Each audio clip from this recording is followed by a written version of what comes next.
আমরা দেখলাম ইসলামী ছাত্র শিবিরের প্রেসিডেন্ট পাকিস্তানে গেছে, তারকে যেভাবে বরণ করে নিচ্ছে, আমাদের দেশে কোনো কেউ নতুন বিয়ে করতে গেলেও তাকেও এরকম জামাই আদরে বরণ করে নেয় না, এবং তাদের মনে হচ্ছে মেলায় হারিয়ে যাওয়া ভাই ফেরত আসছে পাকিস্তানে, এরকম অ্যাপ্রিসিয়েশন।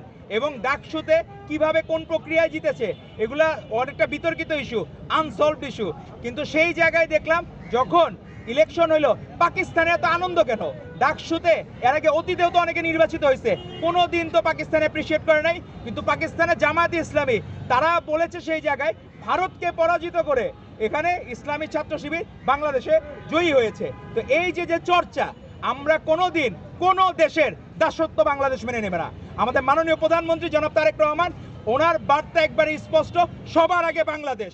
বাংলাদেশের বাইরে আমাদের মাননীয় প্রধানমন্ত্রী জনাব তারেক রহমানের কোনো ঠিকানা নাই, আমাদের সাবেক প্রধানমন্ত্রী বেগম খালেদা জিয়ারও কোনো ঠিকানা ছিল না।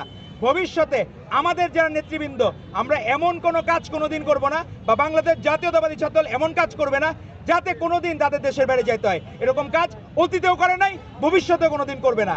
আর আমরা দেখলাম আমাদের যারা নব্য, মানে রাজনৈতিকভাবে সহযোদ্ধা যারা নব্য, আগে অনেকে ছাত্রলীগ করার অভ্যাস ছিল, এদের দেখলাম একজন সাংবাদিক তার ফেসবুক স্ট্যাটাসে একদম স্পষ্ট বার্তা দিয়েছেন যে তারা চট্টগ্রামে ত্রাণ দিতে যাবেন।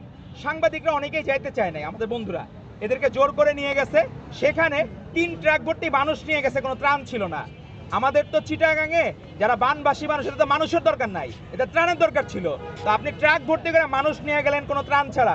আবার সেই সাংবাদিক বলেছেন ওনার নিজের দামি ডিভাইসগুলা সেটা ভিজে যাইতে পারে বা নষ্ট হইতে পারে, সেখানে তাকে ফোর্স করছে কুমিল্লার এক এনসিপি নেতা, আপনি না গেলে আপনার খবর আছে।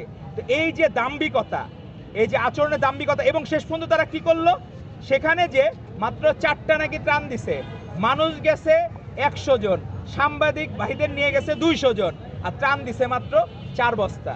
তো এই যে রাজনৈতিক চর্চা, অপচর্চা, এটা ছিল ফ্যাসিস্ট হাসিনার আমলে ছিল।